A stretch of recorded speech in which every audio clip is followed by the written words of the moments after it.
Baik, mohon izin saya mulai.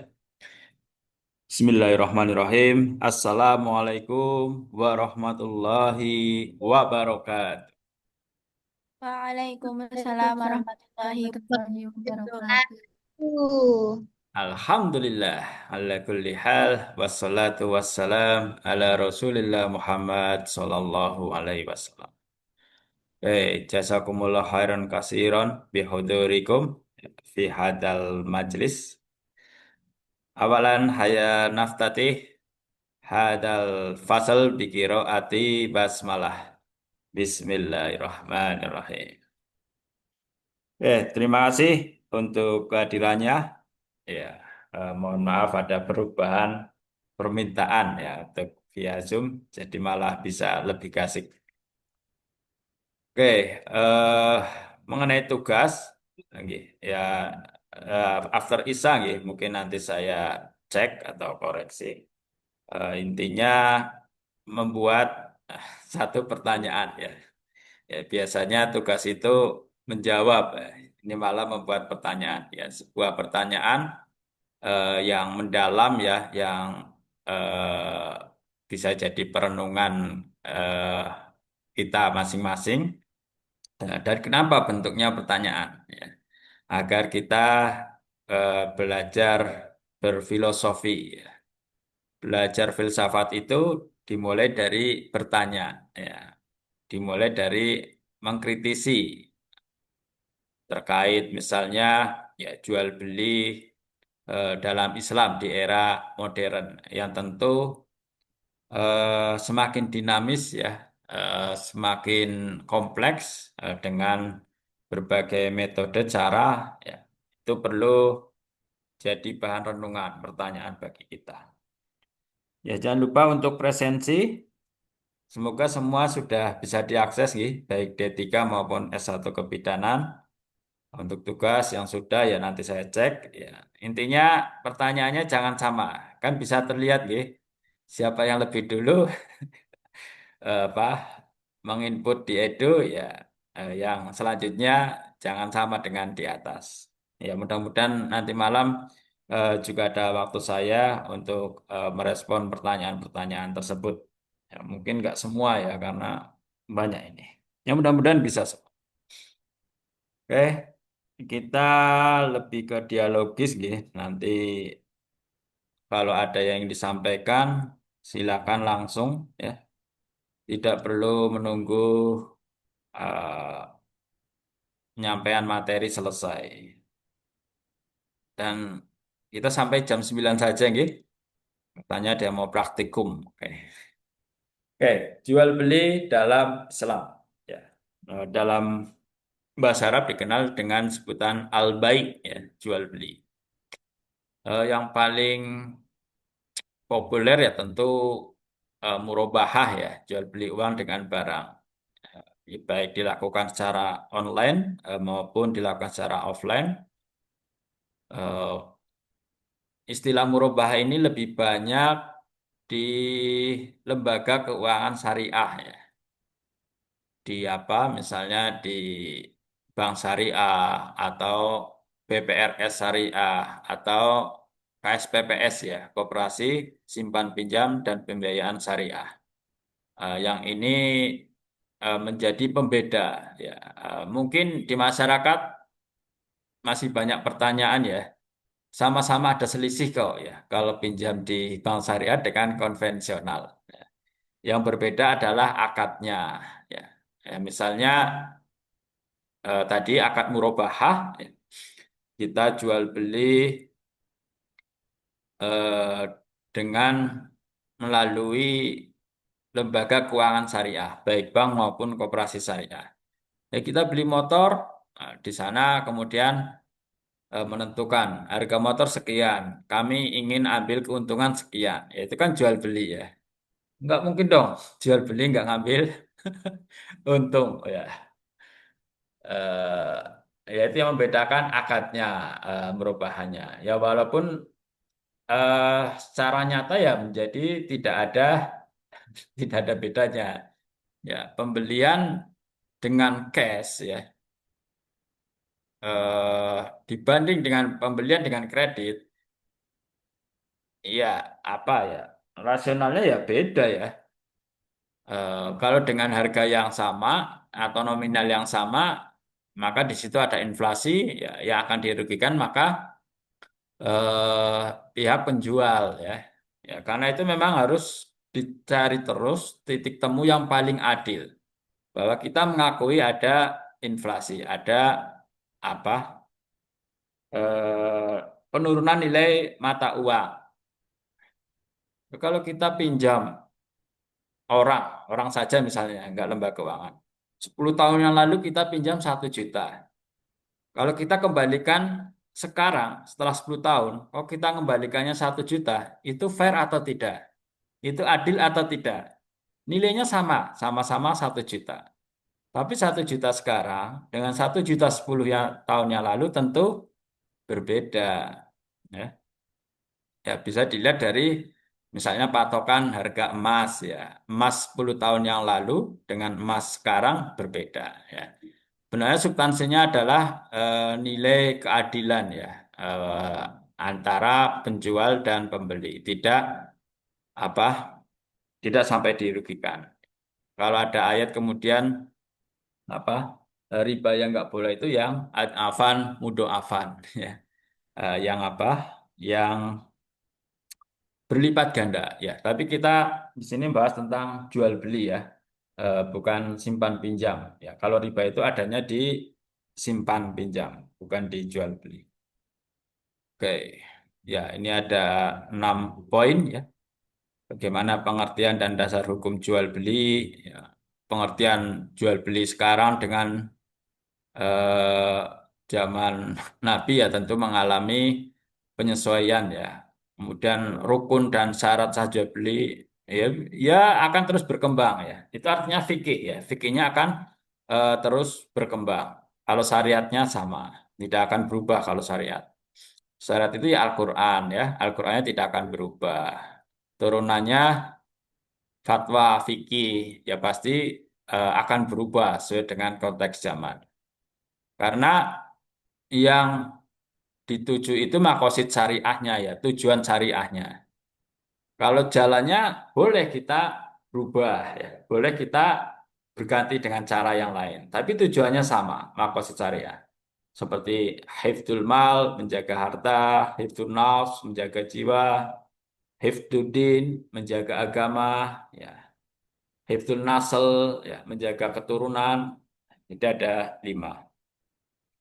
Kemudian prinsip-prinsip jual beli Islam, ya, di era sekarang dengan di era modern, macam-macam jual beli yang sah dan tidak sah, dan praktek jual beli kontemporer dalam perspektif muamalah Islam. Oke, ya. Pertama, kita berangkat dari pengertian dan dasar hukum jual beli. Dalam hal ini dari kaidah fikih, ya. Ya, eh, kaidah fikih yang pertama bahwa al aslu fil ibadah al khutr fala yusyari minha illa ma Allah wa rasul. Ada juga yang bunyinya al aslu fil ibadah at-tahrim. Ya. Jadi asal hukum ibadah itu haram ya, sampai ada dalil yang memerintahkannya. Ya. Jadi kita itu nggak boleh beribadah dalam arti beribadah mahdoh kalau tidak ada perintahnya, ya. Karena jatuhnya kepada bid'ah, ibadah mahdoh ya, seperti sholat, puasa, zakat, haji. Kemudian, nah ini yang sedang kita bahas adalah kaidah muamalah. Ini kebalikannya. Nah, kaidah muamalah itu al aslu fil asya'i al ibahah. Ya. Jadi hukum dasar bermuamalah itu boleh. Hatta ya dulu ala dalili tahrimi. Sampai ada dalil yang mengharamkannya. Ini kebalikannya. Jadi muamalah termasuk jual beli itu boleh. Tidak ada larangan. Mau ngapain aja boleh dalam jual beli. Hatta ya dulu ala dalili tahrimi. Sampai ada dalil yang mengharamkannya. Inilah yang jadi pegangan awal kita, apa dasar awal kita bahwa dalam muamalah ya tentu lebih banyak yang dibolehkan. dalam jual beli lebih banyak yang dihalalkan daripada yang diharamkan. Sebenarnya substansinya sama. Ya tadi ada nilai kejujuran, keadilan, keterbukaan, ya, transparansi, tidak ada eksploitasi, tidak merugikan apa yang lain, ya. Nilai-nilai apa? Nilai-nilai universal ya yang harus kita pegang. Nah, kalau yang tidak universal ya sifatnya sangat kontekstual ya. Oke, sampai sini. Question or no? Kemudian dari aspek lughawi ya. Dalam bahasa Arab, jual beli disebut dengan al-bai'. Ya, tadi sudah saya sampaikan, dari segi bahasa berarti memindahkan hak milik terhadap benda dengan akad saling mengganti. Kuncinya memang ada di akad ya. Jadi tadi apa perumpamaan apa itu bahasa analogi ya. Analogi dari perbedaan bank syariah dengan bank umum. Sama-sama ada selisih, kenapa yang satu riba, yang satu tidak? Karena perbedaan ada di akadnya. Ya, mohon maaf, ini sama analoginya atau kiasnya dengan orang berhubungan biologis gitu ya. Orang berhubungan biologis antara yang zina dengan yang menikah suami istri itu secara lahiriah sama ya, secara fisik sama. Mereka melakukan hubungan biologis. Tetapi akadnya berbeda ya. Yang satu akadnya menikah, yang satu apa? Akadnya ya komersial ya, transaksi apa nafsu berzina ya.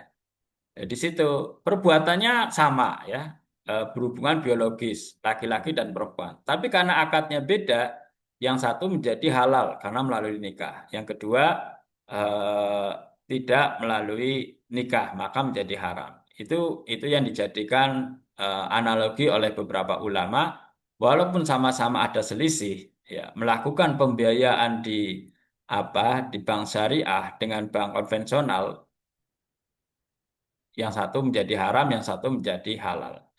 Tapi dalam hal ini Majelis Tarjih Muhammadiyah tidak semua mengenakan diharamkan bank non syariah.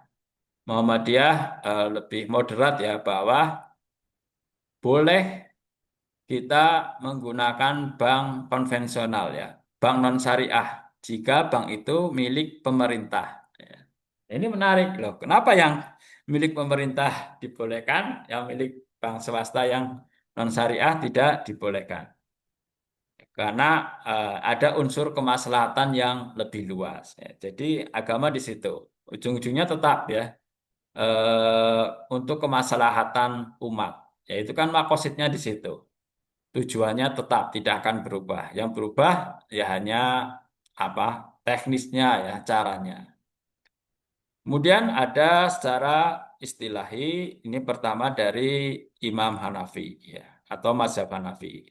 Jual beli ialah pertukaran suatu harta dengan harta yang lain menurut cara tertentu. Atau ini dari Syafi'i, ya, jual beli ialah pertukaran suatu harta benda dengan harta benda yang lain, yang keduanya boleh ditasarufkan, dikendalikan dengan ijab dan kabul. Menurut cara yang diizinkan. Nah, substansinya ya yang kita ambil. Karena kalau kita hanya mengutip definisi Imam Mazhab ya yang sudah berabad-abad lalu, tidak kita kontekstualisasikan dengan zaman sekarang, ya tentu tidak relevan lagi ya. Kemudian ini dasar dibolehkannya jual beli ya.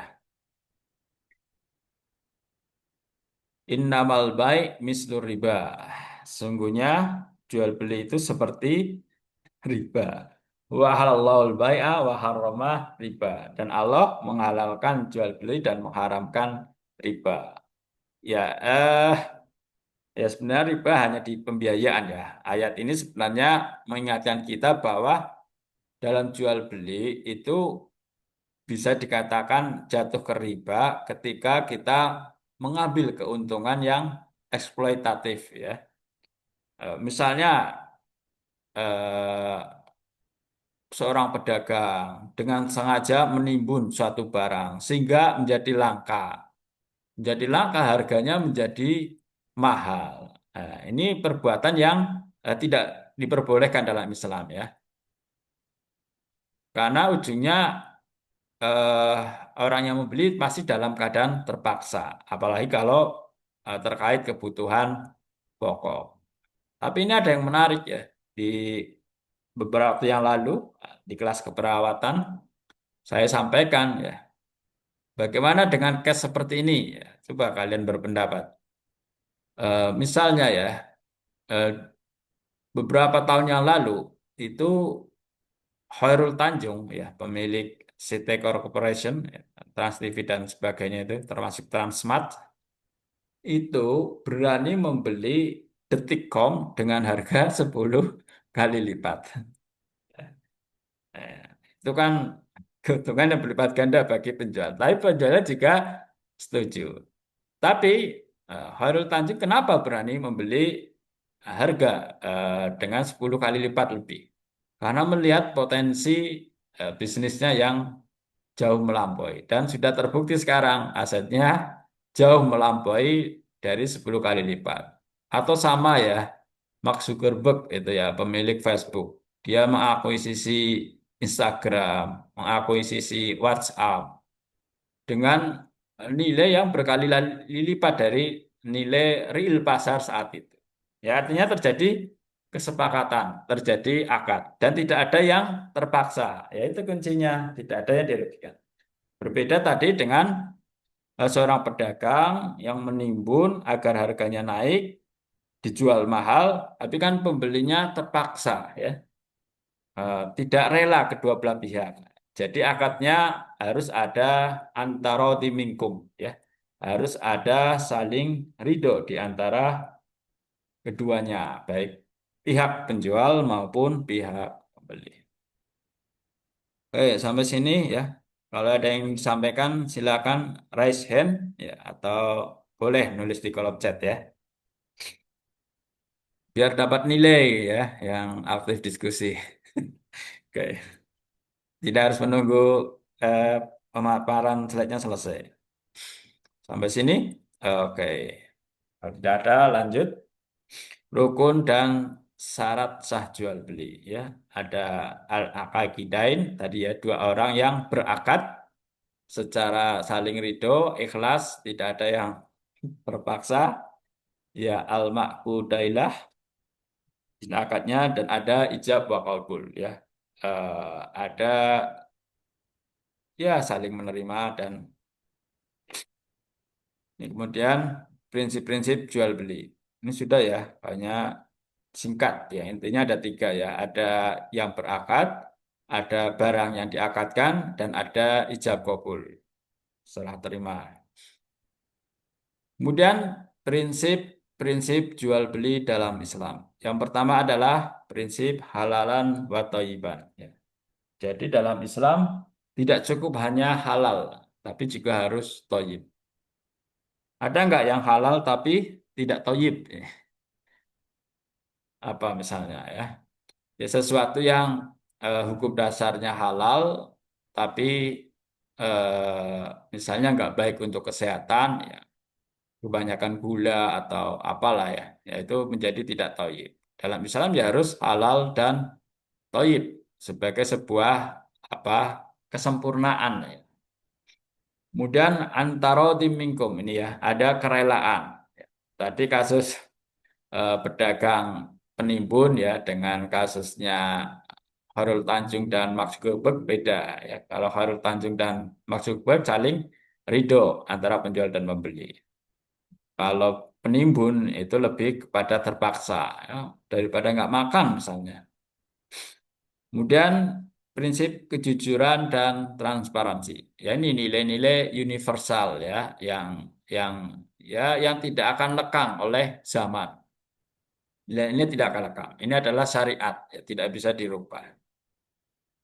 Keadilan ya tidak zolim, baik penjual atau pembeli ya tidak dizolimi.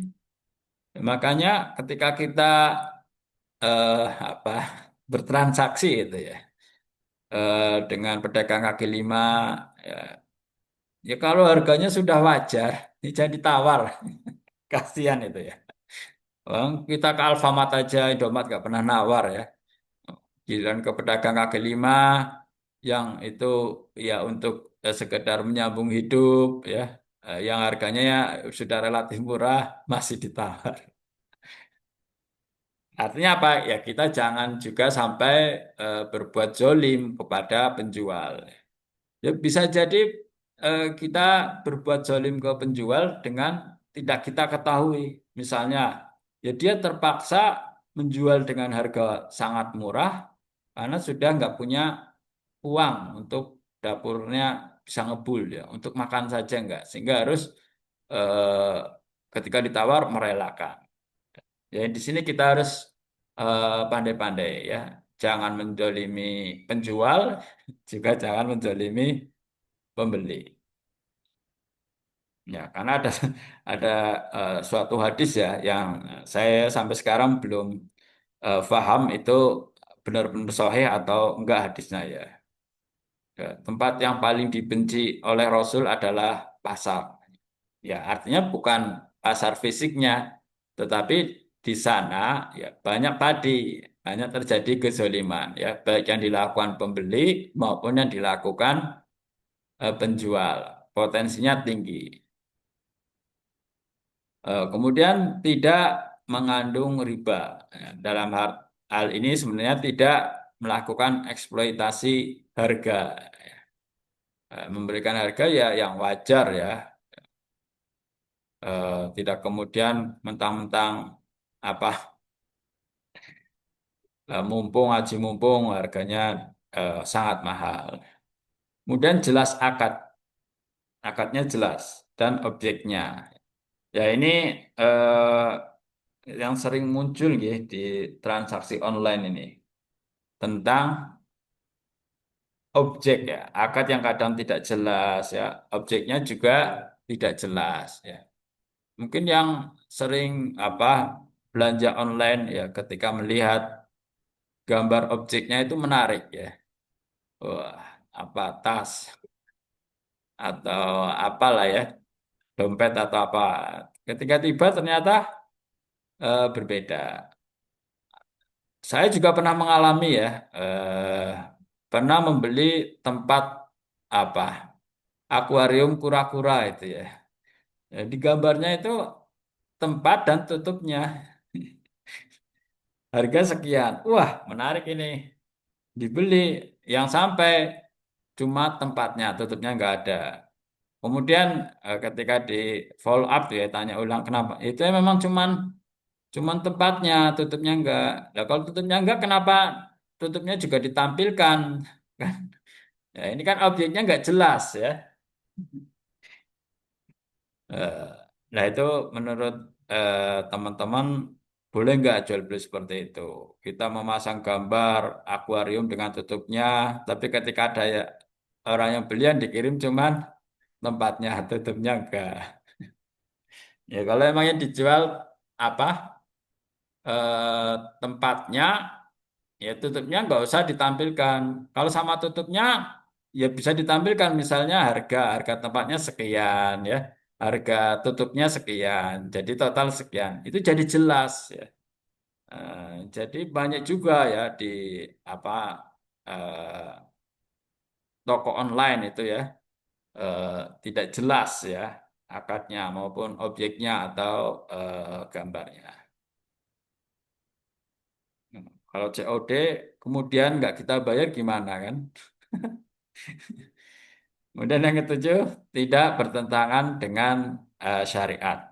Intinya nilai-nilai universal ya, tidak bertentangan dengan nilai-nilai keadilan, kejujuran, apalagi eh, transparansi ya. Kemudian juga jual beli itu yang terakhir harus mendatangkan manfaat ya, maslahat. Tidak malah kemudian mendatangkan mudarat ya. Karena itu nggak boleh jual beli yang mendatangkan mudarat. Nah, memberi manfaat masalah ini kita bisa ke kanan ya dengan berpegang pada lima lima prinsip aqasid syariah atau tujuan syariah. Pertama, ini ya, hifdu din, menjaga agama. Menjaga agama ya tadi apa secara halal dan thayyib. Kemudian menjaga nyawa, hifdun nafs, menjaga nyawa. Ya kita jangan melakukan transaksi yang justru itu membahayakan kesehatan kita ya, nyawa kita, keselamatan kita. Kemudian hifdul akal, menjaga akal. Ya, bagaimana transaksi jual beli yang kita lakukan, ya tidak, ini bisa juga ya, tidak di luar nurul itu ya, harus masuk akal itu ya transaksinya. Kalau yang tadi masuk akal nggak? Misalnya Khairul Tanjung membeli Detikcom seharga berkali-kali lipat di harga pasar saat itu, ya masuk akal dari sisi bisnis gitu ya. Bagi yang punya juga mungkin karena pengen instan senang aja ya. Punya barang harganya berapa dulu ya? 5 miliar kalau nggak salah ya. Detikcom 5 miliar. Tiba-tiba dibeli oleh Khairul Tanjung 50 miliar. Maaf, 500 miliar ya. Jadi ada orang pemilik Detikcom saat itu nilainya nilai valuasi perusahaannya itu 50 miliar. Saat itu dibeli oleh Khairul Tanjung seharga 500 miliar. Ya penjualnya juga senang ya karena dibeli harga sebelah lipat. Tapi Khairul Tanjung juga senang ya, karena melihat potensi ya, yang sekarang sudah tembus di atas triliunan ya dari beli 500 miliar, sekarang aset Detikcom tembus lebih dari 1 triliun. Itu jual beli bisnis ya. Sampai sini ada question atau pertanyaannya nanti itu ya di edu itu ya. Oke, nggak masalah. Ini oke. Macam-macam jual beli. Oke, ada komen ini. Terima kasih. Ini siapa? Ibu Maula Nur Aini ya. Ketika kita menyimpan uang di bank atau deposito untuk mendapatkan suku bunga yang tinggi, apakah termasuk riba? Suku bunga yang tinggi. Kayaknya nggak mungkin tinggi ya kalau deposito. Ya, deposito itu di tengah-tengah antara suku bunga tabungan, ya, tabungan reguler dengan pembiayaan. Itu seringnya di tengah-tengah, tidak mungkin di atas pembiayaan ya. Kenapa? Kalau suku bunga deposito di atas pembiayaan, maka banyak kan rugi.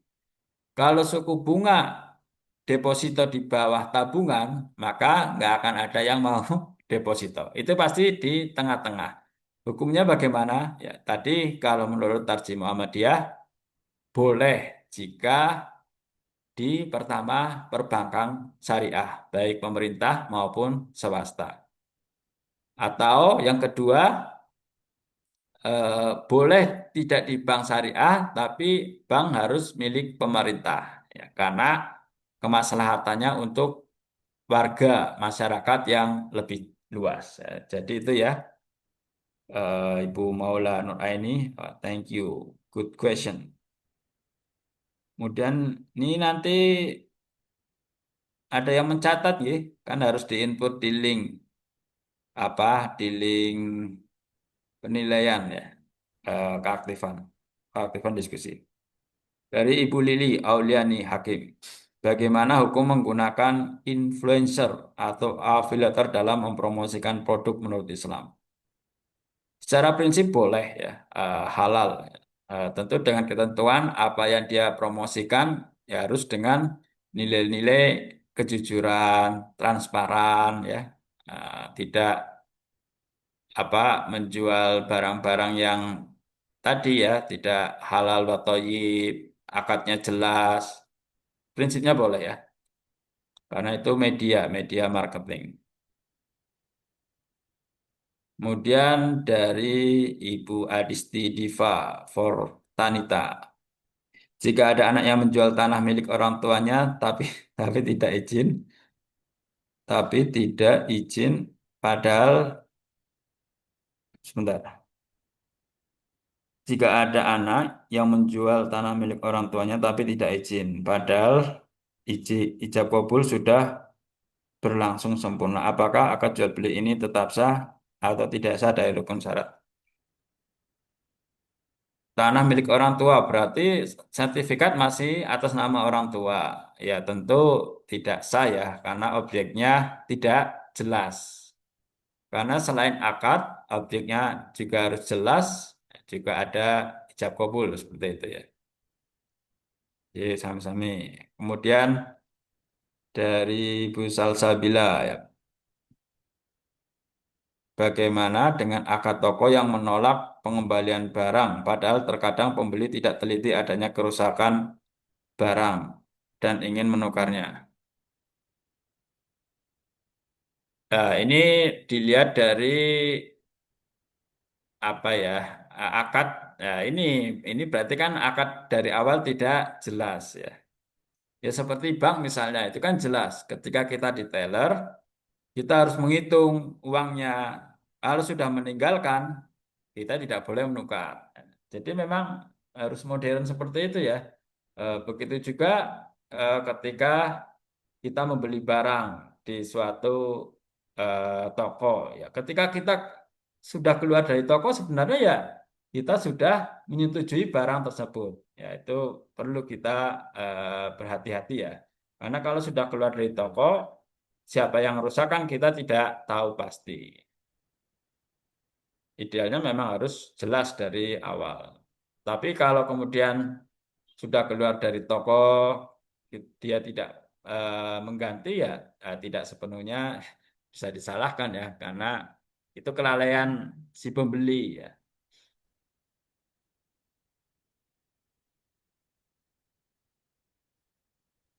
Atau ada yang garansi, ya. Garansi pun ada ketentuannya itu ya.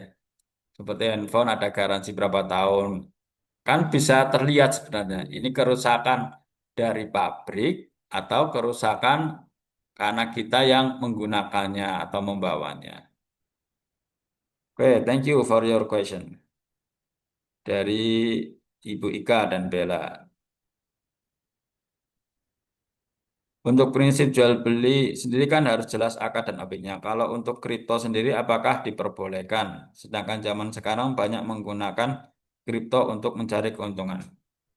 Kalau fatwa tarjih ya terbaru itu kripto boleh digunakan untuk alat investasi. Seperti emas berarti ya boleh untuk tapi tidak boleh untuk alat tukar mata uang ya karena alat tukar mata uang yang resmi adalah yang disahkan oleh negara. Jadi kalau untuk investasi eh, sejauh ini masih boleh ya. Walaupun ini hal yang baru ya terus harus dipelajari. Nah, kenapa di kripto banyak yang rugi ya? Jangankan di kripto ya. Di bisnis konvensional itu banyak yang rugi. Coba teman-teman keliling lihat. Sekarang ekonomi sedang berat ya. Dolar sedang tinggi-tingginya. Nilai rupiah terpuruk. Coba keliling lihat. Banyak sekali ruko yang tutup. Nah, pada takut jualan karena nggak ada yang beli. Jadi eh, ketidakpastian bukan hanya di apa investasi seperti kripto, Bitcoin ya, atau mata uang virtual tadi, tapi di dunia real pun sebenarnya ketidakpastian juga tinggi. Jadi eh, di sini apapun itu investasi ya selama apa jelas akadnya, tidak ada penipuan ya, tidak ada unsur eksploitasi, prinsip tetap halal ya. Karena berbeda sekali dengan judi misalnya. Judi dengan investasi itu tetap berbeda. Karena kalau judi itu tidak bisa dianalisis ya, tidak bisa seperti kripto masih bisa atau saham itu kita masih bisa analisis fundamentalnya. Kalau judi kan seperti pasrah bongkokan itu ya. Kalau di kripto rugi banyak. Di dunia nyata apa bisnis juga lebih banyak yang gagal daripada yang berhasil. Dan dari Keisha, wah namanya sama seperti anak saya, Keisha. Apakah jika suatu akad jual beli masih dapat disebut halal apabila seluruh syarat dan rukunnya terpenuhi? Apakah jika suatu akad jual beli masih dapat disebut halal apabila seluruh syarat dan rukunnya terpenuhi? Tetapi sistem bisnis yang dijalankan justru mendorong budaya konsumtif, ketergantungan utang, dan hilangnya nilai keberkahan. Tetapi sistem bisnis yang dijalankan justru mendorong budaya konsumtif, ketergantungan. Oh ya ini kembali ke diri kita masing-masing ya tentang budaya konsumtif ini. Ya tugasnya penjual ya menjual sebanyak-banyaknya barang ya. Itu tidak bisa serta-merta dikatakan membuat kita ya jadi konsumtif. Enggak, itu kembali ke diri kita sendiri. Itu tidak bisa disalahkan penjual ya. Oke, thank you for your question. Apa hukumnya Bu Beliana ya? Ngutang di warung sembako, Pak. Ya, prinsip berutang boleh ya. Tapi kenapa di Alfamart nggak ngutang itu ya? Ya, boleh-boleh saja ya. Selama ada apa kedua pihak saling ridho. Dan sebaiknya ditulis ya. Dalam Islam ada ya tuntunan apa apabila faedah apa al-aqdu fil muamalah kita melakukan akad muamalah faktubu maka tulislah. Tapi ribet nggak itu?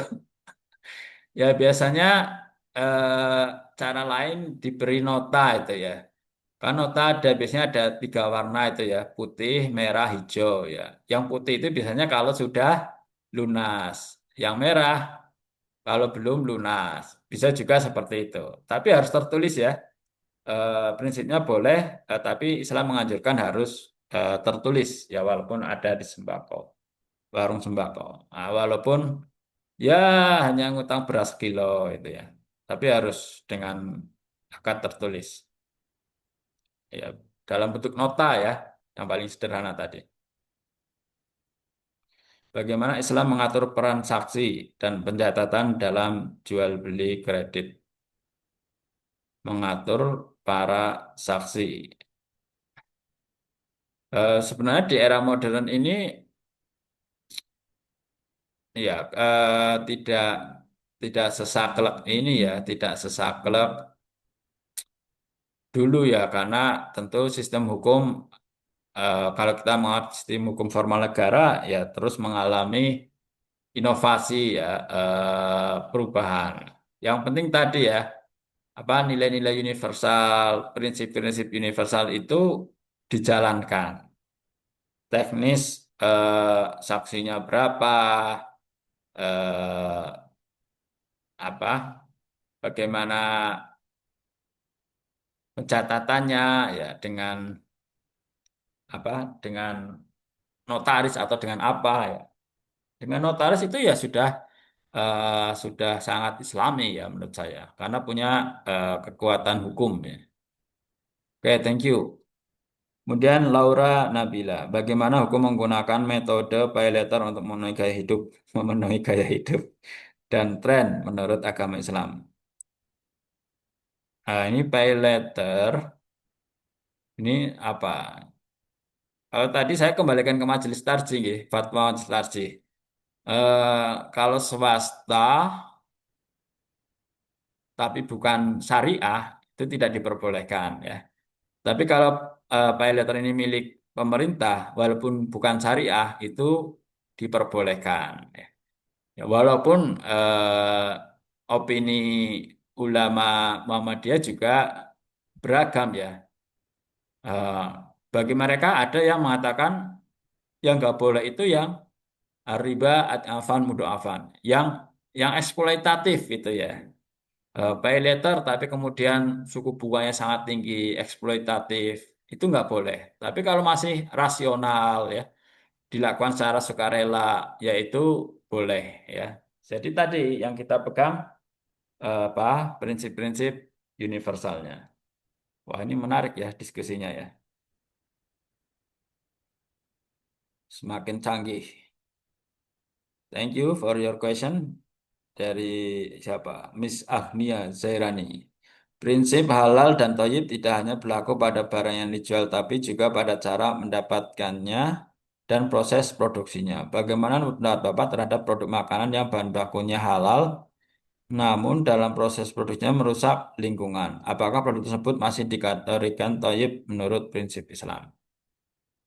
Produksinya merusak lingkungan. Iya, kurang ini ya, toyib. Tapi di sini eh, yang berhak dihukumi adalah yang pihak prosedurnya ya, produsennya ya, pihak pabrikannya, bukan pihak eh, pembelinya. Ya, karena itu harus benar-benar menjaga keseimbangan tadi ya.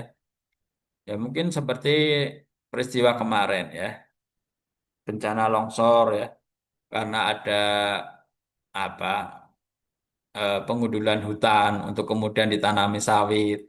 Tapi sawit itu ternyata tidak cukup untuk apa berfungsi seperti layaknya hutan. Ya.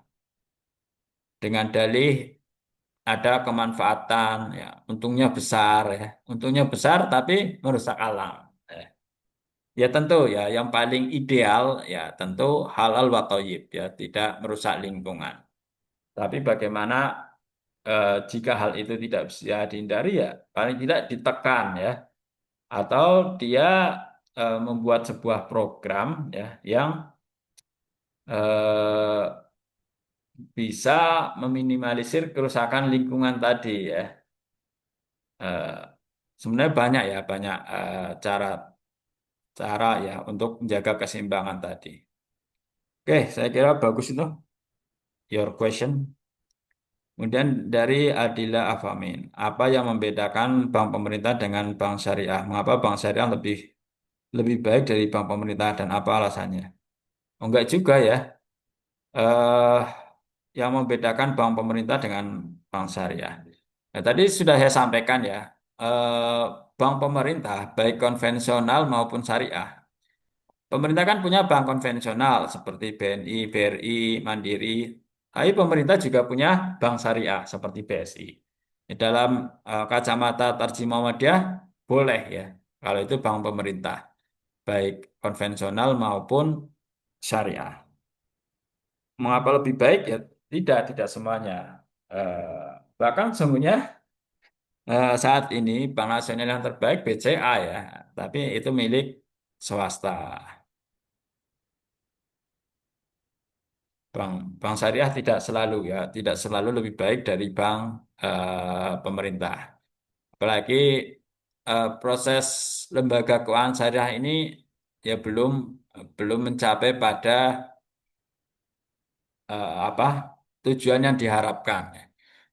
Karena malah orang melihat kita bertransaksi dengan lembaga keuangan syariah itu justru lebih mahal daripada dengan bank konvensional. Itu kan artinya eh, tidak lebih baik ya. Terkadang ya, saya sendiri eh, sebagai pengurus koperasi syariah melihat itu karena saya juga sebagai anggota merasakan itu.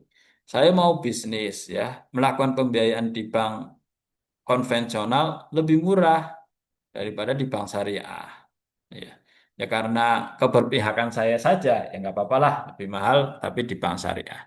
Tapi seharusnya tidak ya, seharusnya ya minimal bisa sama ya, jangan kemudian lebih mahal dengan bank konvensional. Oke, good question ya. Menaikkan harga from Najwa Amanda. Menaikkan harga barang secara berlebihan saat barang tersebut banyak dibutuhkan. Ya ini tadi penimbunan ya. Eh, tapi ya ini tadi awalnya ya, awalnya ini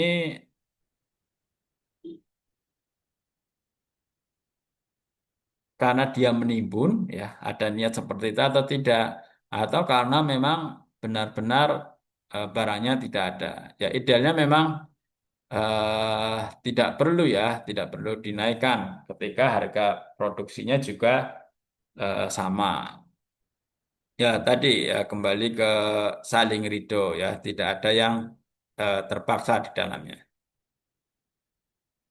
Oke, thank you. Kemudian dari Miss Atikoh, jika suatu transaksi sah secara fikih, tetapi merugikan masyarakat kecil secara ekonomi, mana yang harus lebih ditamakan, sahnya akad atau keadilan sosial? Ya, good question. Ya, tentu keadilan sosial ya. Keadilan yang harus ditamakan. Jika satu transaksi sah secara fikih, tapi merugikan masyarakat.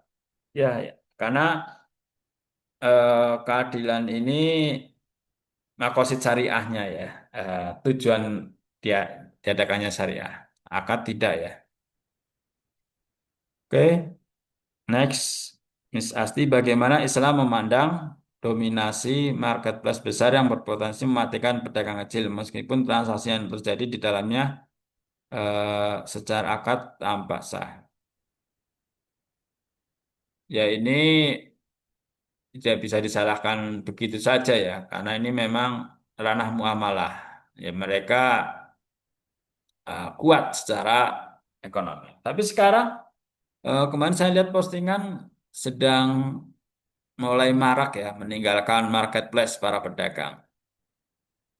Mereka malah membangun website sendiri ya karena di sini keuntungan pedagang semakin tertekan ya karena tuntutan konsumen juga semakin tinggi agar bisa lebih terjangkau. Ya, kalau ini lebih terkait dengan persaingan bisnis ya. Eh, ya sah ya. Ya karena itu ya inilah umat Islam ya. Ya harus banyak belajar lagi ya. Ya. Oke, thank you. Kemudian dari Mbak Desi Wulandari, hukum memaksa seorang dalam transaksi jual beli dan bagaimana transaksi yang benar menurut Islam. Hukum memaksa, ya jelas tidak boleh ya. Ada unsur paksaan, transaksi yang benar menurut Islam tadi mengandung tiga unsur ya. Ada yang berakad, objeknya jelas, ya, akadnya juga berbasis keridoan ya. Tidak ada nilai kecurangan, tidak ada yang disembunyikan, ya. Harus transparan. Oke, thank you. Kemudian Zahra Kartika, ya. Jika secara matematis nilai cicilan dan beban finansial pada akad murabah syariah sama persis dengan bunga bank konvensional, wah menarik nih. Di mana letak perbedaan nilai keadilan realnya selain hanya pada formalitas kata-kata dalam akad. Oke, wah ini kritis sekali ya. Di mana letak perbedaan nilai keadilan? Ya justru itu ya. Eh, Bank syariah harus, lembaga keuangan syariah harus bermuhasabah ya. Jangan hanya karena akad ya, kemudian malah melakukan eksploitatif ya. Eksploitatif atas nama agama. Di lembaga keuangan syariah itu ada namanya akad Qardul Hasan ya. Akad yang ya, pinjam sejuta ya ngembaliin sejuta. Itu pun jarang ya berani mengeluarkan ya. Dan itu pun hanya untuk apa? Keperluan tertentu ya, misalnya untuk menyambung hidup ya, biaya hidup atau pendidikan. Tapi juga tetap jarang. Tapi ini menarik ya pertanyaan, di mana letak nilai keadilannya? Nah, ya nggak ada ya. Kalau cuman di akad ya. Ya harusnya minimal sama ya, minimal sama dengan bangun. Artinya yang rasional dan ya berbasis akad ya, jadi lebih ini. Yes, lembaga keuangan syariah masih berproses ya, belum mencapai pada titik yang diharapkan. Ya, karena realitanya seperti itu ya, malah lebih mahal daripada dengan apa bank konvensional. Ini PPT sudah saya posting di Edu ya, tinggal 10 menit. Nanti bisa dibaca. Saya merespon ini dulu pertanyaan yang menarik-menarik. Bagaimana hukumnya jual beli online apabila barang yang diterima pembeli tidak sesuai dengan deskripsi atau gambar yang ditampilkan penjualnya, Pak? Oh, ya itu yang terjadi sama saya ya. Nah, beli akuarium, ya gambarnya ada tutupnya tidak ada. Ya itu menurut saya ya ada unsur penipuannya ya. Ya mungkin biar menarik dipasang tutupnya tapi ternyata enggak. Ya ini yang enggak boleh karena berarti ada ketidakjelasan ya. Ada unsur horor ketidakjelasan. Itu yang ya dilarang. Oke, thank you. Kemudian from Naswa. Jika dalam jual beli ada unsur manipulasi, jika dalam jual beli ada unsur manipulasi informasi, meskipun sama-sama untung, apakah transaksi tersebut tetap sah menurut Islam? Sama-sama untung. Wah, susah ini pertanyaannya. Jika dalam jual beli ada unsur manipulasi, yang melakukan manipulasi apa? Misalnya penjualnya ya, meskipun sama-sama untung. Hanya kalau ada manipulasi, ada satu yang dirugikan loh ya. Walaupun merasa dia untung ya, dia mungkin merasa untung, tapi sebenarnya dia dirugikan karena ada yang dia tidak ketahui. Ya tetap ya manipulasi itu yang nggak boleh ya, walaupun apa merasa sama-sama diuntungkan. Karena pasti dirugikan kalau ada yang dimanipulasi. Menurut saya seperti itu. Terima kasih. Udah Jalisa Jati. Bagaimana hukum Islam memandang jual beli aset digital yang tidak berwujud seperti akun game, desain visual digital atau hak akses premium sebuah software. Al aslu fil asyai al ibahah ya. Jadi hukum apa muamalah termasuk jual beli halal atau boleh. Lalu bagaimana yang tidak berwujud? Ya, tidak semua barang yang kita beli itu berwujud ya. Pulsa, kuota itu kan nggak pernah ada wujudnya ya, cuman tulisan aja kan. Wujud kuotanya mana kan nggak ada. Beda dengan beli es teh ya. Ya itu sah ya. Selama kita merasakan asas manfaatnya, merasakan oh ya ini udah jadi milik saya, ada perpindahan hak kepemilikan seperti itu ya. Jadi tidak harus berwujud ya, dalam arti secara lahiriah terlihat. Apakah penghasilan dari saya Mbak Fatimul Hasanah? Apakah penghasilan dari endorsement produk yang belum tentu kita pakai ini termasuk dalam penipuan?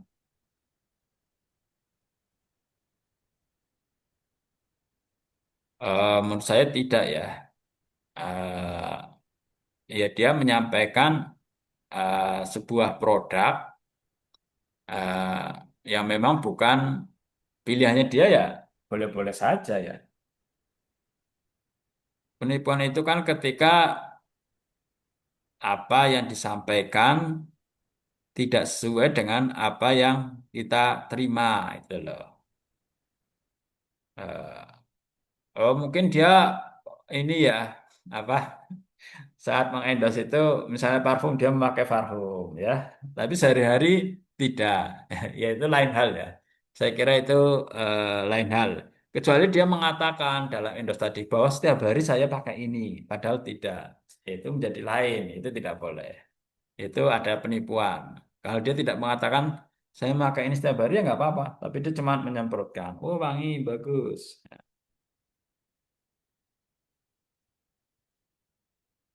Kemudian dari Hasna Fitrian. Apakah diskon besar-besaran yang diawali dengan menaikkan harga asli dikatakan sebagai tadlis? Hmm. Ya, ya, tentu ini saya kira tadlis ya, penipuan. Karena konsumen tidak tahu, ya, tidak tahu harga jual awalnya, ya, yang kemudian dinaikkan, kemudian didiskon. Jadi seolah-olah eh, apa seperti nyata ya bahwa ini didiskon. Ya, seharusnya Ya barang itu sudah beredar dengan harganya, ya kemudian karena ingin cuci gudang atau menutup akhir tahun jadi lebih murah, ya itu bukan penipuan. Ya pelakunya sendiri yang tahu ya bahwa itu penipuan atau tidak. Kita penjual ya, pembeli maaf, dia tidak tahu ya. Oke, thank you for your question. Next, Syahara Alifah. Bagaimana pandangan Islam terhadap praktek menimbun barang ikhtikar untuk mendapat keuntungan besar? Ya, tidak boleh ya. eh, Tidak dianjurkan ya atau diharapkan. Apalagi itu barang yang manut hidup hajat orang banyak ya. Ini sangat merugikan. Ya, ini para bandar ya biasanya ya. Bandar beras ya. Kemudian apa perbedaan antara jual beli yang bersifat batil dan jual beli yang fasik atau rusak? Perbedaannya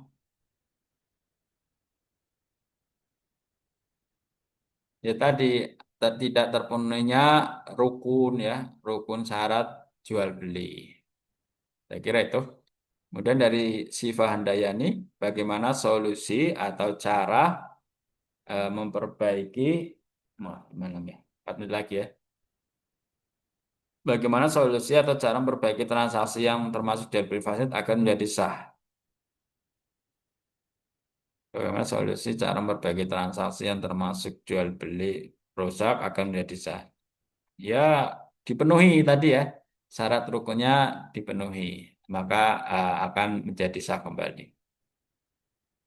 Apakah penghasilan dari Fatimah Husna endorsement produk yang belum tentu kita pakai sendiri termasuk dalam penipuan? Tidak ya, tadi apa ini terulang ya? Tadi sama ya jawabannya. Selama dia tidak mengatakan saya memakainya setiap hari, padahal tidak, yaitu penipuan. Ya. Berbeda kalau dia tidak menyampaikan hal tersebut. From Miss Izanurul. Jika tujuan utama syariat dalam muamalah adalah mencegah kezaliman dan menjaga harta sejauh mana praktek dropshipping dan reseller saat ini masih sejalan dengan makosid jual beli dalam Islam. Ya, ini kembali ke masing-masing ini ya, resellernya atau dropshippingnya ya. Apakah tadi syarat rukunnya terpenuhi atau tidak ya?